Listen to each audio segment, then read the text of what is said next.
Hello, my Sagittarius friends. This is Kristen Redmond, Astrological Intuitive, and today we are going to be going over the influences that are going to be impacting your 2024 ahead.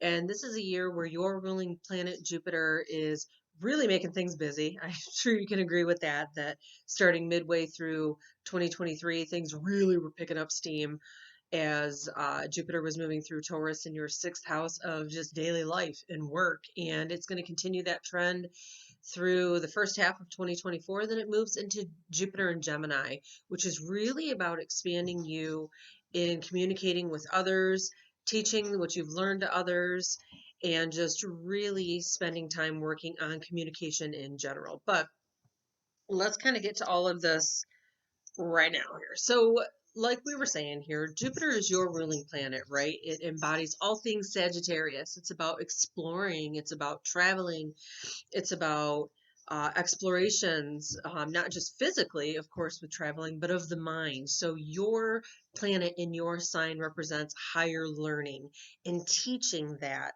to others. It's about the belief systems that we have and having faith in the darkness that things are going to work out. It's about having trust and faith, not only in the universe, but in yourself and in what you think and what you feel and acting on those beliefs. Sagittarians are the ones in the zodiac that are, you know it. You know it when you walk in a room. You have a big presence and a wonderful, fun energy that people really gravitate towards. And uh, and so with that big energy, that big presence, like that big planet that it is, you can fit 1,000 Earths inside of Jupiter. So it represents that giant energy. And in terms of that, it's about expansion, it's about growth, it's about getting outside of our comfort zones and inspiring others to do the same. That's all the things that Jupiter has, right? And so as your planet transits into new signs, you kind of bring that energy outward. And as I was saying earlier, midway through this year, you're going to have Jupiter moving into the sign of Gemini, which is about communication. It's also about travel as well, too. Um, and learning. So I may see this as a year where you go back, maybe you start taking seminars, maybe you have to travel for those seminars for work. Um, it's about, maybe you just take some online courses and do some learning and to expand your knowledge on things. But I also see it about teaching.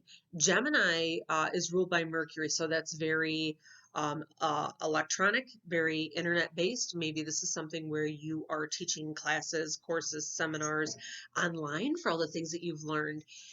Because it hasn't been there in 12 years. And if you look back to where you were at 12 years ago, look at all the knowledge that you've accrued. That's another thing of Jupiter. It's about the knowledge and the wisdom that we have. And as it goes into Gemini, you're ready to start sharing that with others as well. And with that, we have a lot of energy that is shifting and changing in your financial sectors and your chart as well too.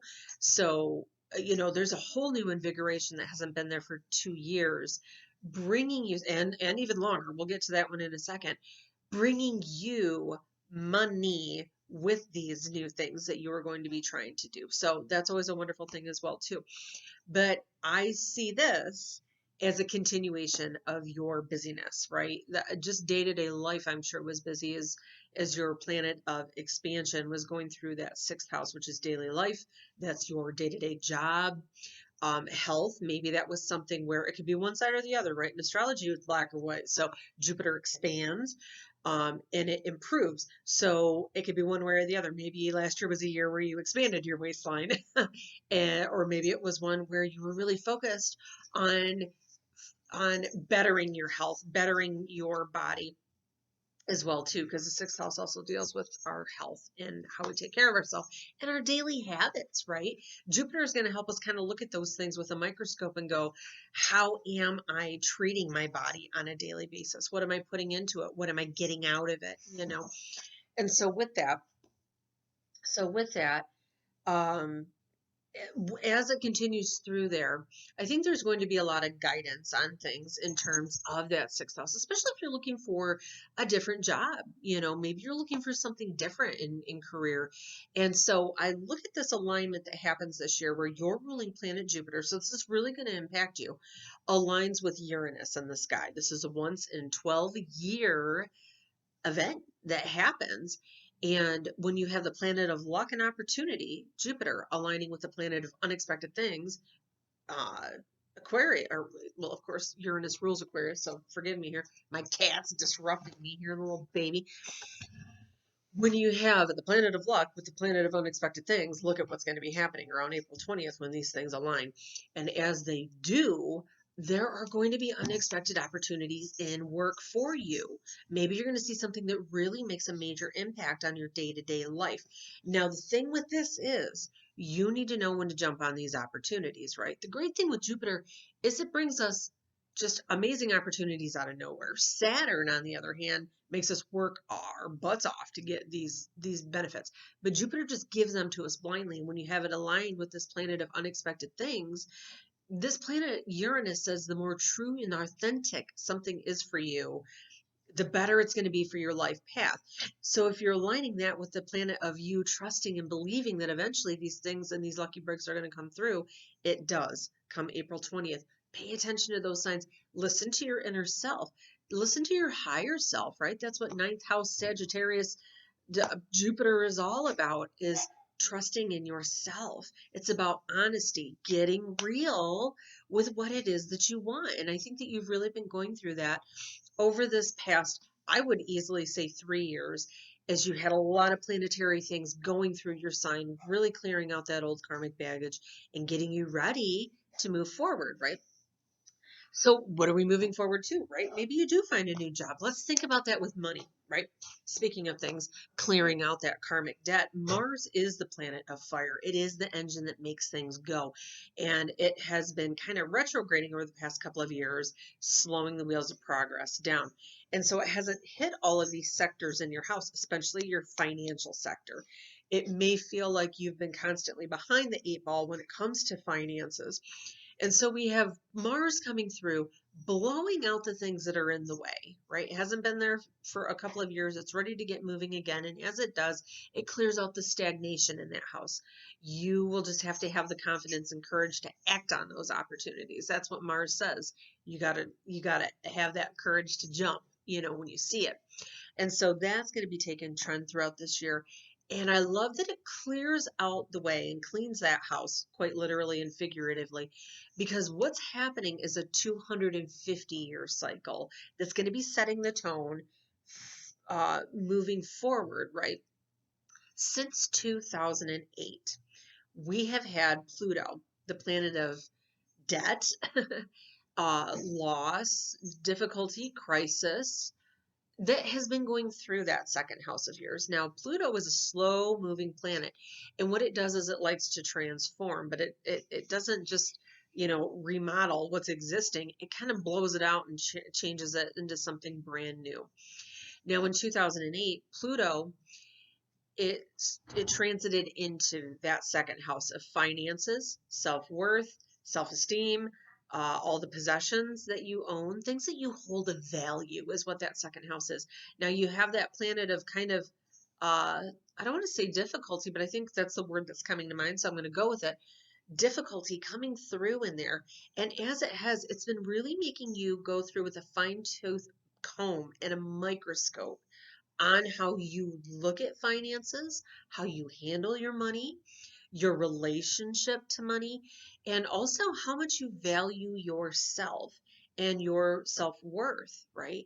Pluto's been going through there and it's been bringing different events in, right, to make you see that and really transform that relationship that you have with money.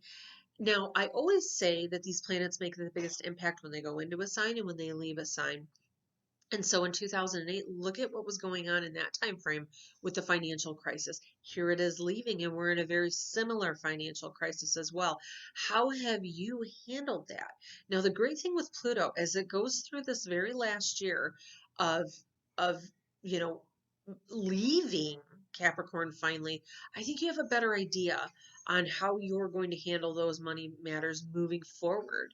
These energies are never coming back again to your financial house. So if you have come up with these plans, you're ready to hit the ground running, and Mars is right behind you to give you that push and the energy to make that happen, to make those changes.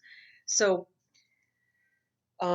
if you don't know where you want to be, like let's say you have not figured out where you want to be this year, as it wraps up that leg, this is where you get that clarity and that energy, knowing what it is. But the thing with Pluto too is that it is about our power, and we recognize that we have the power to manifest the things that we want in our lives, right? You got a lot of things behind you this year to make that happen if you haven't seen it starting to happen already. Now, let's move from money into the home sector. What we've got going is Saturn moving into your fourth house of home and family. Now, when I say Jupiter, Saturn is the planet of responsibility. It's the planet of wanting to have a foundation under its feet. Now, where Pluto, like we were talking about before, I didn't say this, it takes 250 years to make a revolution around the sun, where we take 365 days for our year. 250 of our years is 1 year to Pluto. So when it makes those transformations, they're very major. They're very major. And it's kind of the same with Saturn as well, too. Saturn is a planet that really likes for us to work hard. It wants us to come up with a plan. It wants us to have a stable foundation under our feet. And it takes 29 years to move around the sun. And when it moves into a house, it says, where are the cracks in the foundations of this house and how can we fix it? This is home. This is family. This is mom. This is, I'm trying to look at it from the Cancer side of, I almost want to go with it too, with it saying it's about our security and what makes us feel stable. But I'm kind of looking at it from that area of trusting your instincts and trusting what your higher self is telling you yet again, right? Where are the cracks in that? Where has it been over the past 29 years? And as it comes back through, I see it really trying to stabilize family matters. I see this as always a time in the next, couple of years, especially, where maybe you want to get a little bit more serious about a home. Maybe you're looking to buy a home. Maybe you're looking to add on to your home. Maybe you're looking to add on to your family and really make some commitments with your partner in creating this stable home environment, right? Maybe that's the case. Sagittarius is notoriously known for being hard to pin down. And so when you have Saturn, the planet of responsibility, moving into that sector, it really starts to bring a little bit more of a mature outlook on the relationships that you have. Definitely. So now, when it comes to moving and settling down, let's look at that next part, right? Because we have your ruling planet, Jupiter. Remember, we said it's working on that sixth house of daily life and work and all of those things. Now, but as it moves out of that, that's going to be in the May timeframe. This is where it starts a 12-year trend of your ruling planet going into that house of marriage and relationships, romantic relationships. Business partnerships also fall into that too. So when you have the planet of luck moving into that house of relationship, this is when it starts to bring a beneficial and positive energy to your relationships, right? Especially since you're going to be restructuring them to begin with anyway, right? You are ready to bring in people that can move you forward, that can help you grow and help you move into the person that you want to be, right? So this is a wonderful thing. Bigger and better relationship experiences in general are coming as Jupiter moves through that house. I see it time and again too with clients that when Jupiter moves in, when it's in your personal chart, Jupiter is usually there for about 18 months, right? We're looking at your overall Sagittarius chart where it takes the entirety of that time for a planet to transit a house. So it's a little bit different. If you want to look at your specific chart, of course, we can do that and see where Jupiter actually lands in bringing luck and opportunity. I have a link below where you can schedule a reading with me. But for this time frame, when we have Jupiter going through, I usually see that if you are single and you're looking for somebody that is more fitting to who you are now as opposed to who you were when you were wild child days or what have you, this is the opportunity where Jupiter brings in that soulmate type of energy. Now, remember, soulmates can take on different forms, right? So they're going to force you to grow and they're going to force you to mature. So it's not like somebody that's going to be exact to a T, everything that you want. They're going to help you bring out the best version of yourself. So that's positive as well. Now, let's look at birthdays. Like I just said, your specific chart is going to be a little bit different, right? And so when I say birthdays, this is very general based off of those slower moving planets that make these once in a lifetime or maybe twice in a lifetime connections. And so what we're looking at here is, if this information, maybe you're like, oh, that one sounds more like me, or this next birthday sounds more like me, that very well could be that all of these encompass what you're going through now. Take what resonates, leave what doesn't, and then, hey, it is what it is. Trust your instincts with this. So now, in general, we are looking at birthdays November 22nd through November 25th. Pluto, that planet of transformation, is making a really positive impact with your sun. This is the proverbial caterpillar to the butterfly, where you are really stepping into your new identity. It's transforming who you once were into who you want to be. So this I could see this being the type of people that where commitment was scary before, you're ready to move into that. You're ready to take on those additional responsibilities. It's definitely a year of positive change too, because that's the thing, right? You've been doing all this internal work to change who you are and external work to change who you are. This is the year of change where it comes in. Maybe this is a time frame too where you do want to retreat. If you haven't done those changes, this is the year to go in and retreat and really find and dig deep for what the new identity of yourself is going to be and how you want to present that to the world, and really discovering what you're capable of. Pluto is a planet of power, and if you haven't accessed your internal power, this is a year where you really find it. A lot of times it's through tests. You could have been through those tests already, but now we're ready to step into our power, right? Absolutely, gaining a new perspective. If your birthday falls between December 18th and the 21st, Neptune in the sky is going to be squaring your sun. Now, Neptune is the planet of metaphysics. It's the planet of creativity, spirituality. And when it butts up against our sun like this is a once in a lifetime, just like the Pluto one I mentioned before. This is a once in a lifetime where we're really starting to challenge what our beliefs are. We're challenging what our beliefs in ourself, in our faith, in the people around us, what our capabilities are in ourself, what we believe in with others. Absolutely.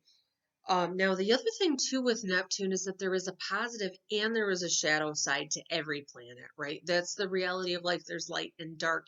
And so, where it can be a dreamy, imaginative, creative planet, it's one that gets us in touch with the higher realms and what is beyond our physical existence. That's on its positive side. But on its shadow side, it can create confusion, it can create miscommunication, it can create misinformation. And so you're going to want to be careful of that this year, that maybe when something is really, really hitting you hard, maybe we need to look at it and say, am I imagining this, right? Because sometimes that can happen, because it can seem like you're in the fog and you're not getting the information that you need. In those time frames, just really step it back and go, okay, higher self, what's real, what's not in this situation here, right? Seeking the answers from within is definitely the motto for you this year. When we're in the fog, we really like to look to others, right? People like me, astrologers and such, right? To get that answer and to get the guidance. And there are times in life where you're just not going to get those answers from anybody else. The universe is testing you to trust and believe in yourself, like we were saying. And that's what Neptune's doing. It's really kind of bringing that out in you as well. The answers you seek are within. Just trust that you're getting the right guidance, right? For sure. And explore your creative side. I think that's one of those underrated things. Of course, me as a Leo, I, push creativity in all the different ways. But there is something that connects us with the highest energy of God, universe, whatever you want to call it. When we are being creative, when we're taking something and we are kind of surrendering our ego to letting this to just create whatever that might be, cooking, painting, music, whatever it is, um, writing, that's a huge thing for you Sagittarians as well too. Um, to do those things, it really opens us up, and we can get those answers that we're looking for when we kind of stop focusing on what we're chasing after and the answers, and we just disconnect for a minute, right? That's when the answers come to us. So definitely, yeah. Another thing that I have written there too is about letting go of how you thought things would be. That's the other thing too, right? I think Neptune can put us in a dream state, and maybe this is something, maybe a job, a relationship, whatever, where you were expecting it to be a certain way and you were forcing yourself to believe that it was a certain way. The reality might be hitting you a little stronger this year, that in order for this thing to be that dream, maybe you have to let go of certain expectations that you might have had that weren't realistic to begin with, right? And make those changes necessary. Now, if your birthday lands between November 26th and then December 12th, Saturn out there is squaring your sun. So this is another one where it's a 29-year cycle. You've got that planet of responsibility that we talked about squaring up against you. And when you have the planet of responsibility squaring up that expansive, fun-loving Sagittarius, that's like one foot on the gas, one foot on the brake, right? So you may feel that that is the theme of the year for you. Additional responsibilities are put on you this year, and with responsibilities come better boundaries. So this is going to be a year of learning how to know your limitations and to set those boundaries with yourself and with others, right? So that way you're not feeling burned out. That's the thing, right? Sagittarius, you are ruled by Jupiter, who doesn't like to be fenced in boundaries, but they are so beneficial. And if you find that you're burning yourself out again and again, it's about setting proper limits with yourself, right? So definitely do that. And those expectations, like I was talking about too, right? Don't set the bar so high, right? You're so expansive and so positive that you think you can achieve these things that you set the bar so high. And then when you don't, you feel like, oh, all right, well, there's no sense in even trying anymore, right? And then you give up. So just set those expectations and the bars at a very reasonable, attainable level. And I think you'll find clarity on what you want and where you're going, and you'll be able to achieve it a lot better. So definitely, that's everything I got here for you, my Sagittarian friends. That's a lie. Nope, that's a lie. I have more. We have the ability, right, to be the co-creators of our existence. We are the ones that write the story. People like me, we help you see the potential of what can be. You're the one that really decides how you want to make that story come to fruition. We have the ability at moon cycles to really amp that up. You can do it at any point, but certain moon cycles are going to be better than others.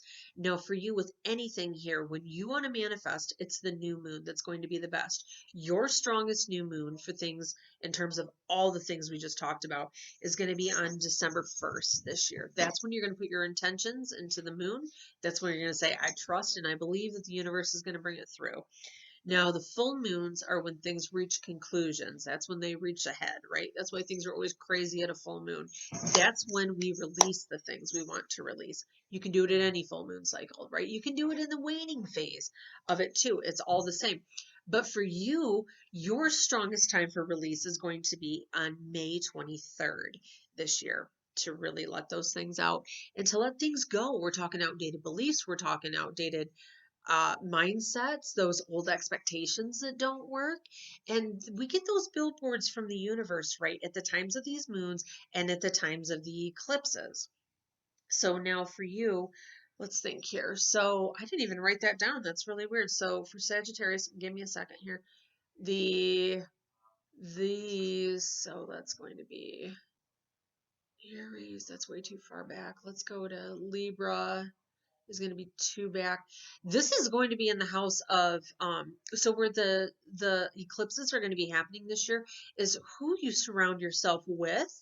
And on the other side, it's going to be kids, and just trying to find things that make you happy in general, right? This is a year where you get billboards from the universe at these moon cycles in the spring and then again in the fall with who you've surrounded yourself with, if they're really advancing you or if they're setting you back. And then on that side of fun, are we having too much fun and we're not getting things attainable, right? Or we're not getting things done? That's the other aspect of it too. These billboards from the universe come at these moon phases and they really show us what needs to change. Listen to that and make the changes necessary, right? And you have an amazing year, right? Just listen to your heart, listen to yourself, trust and believe in yourself, and you'll go far, right? Have a wonderful 2024. Thanks for watching.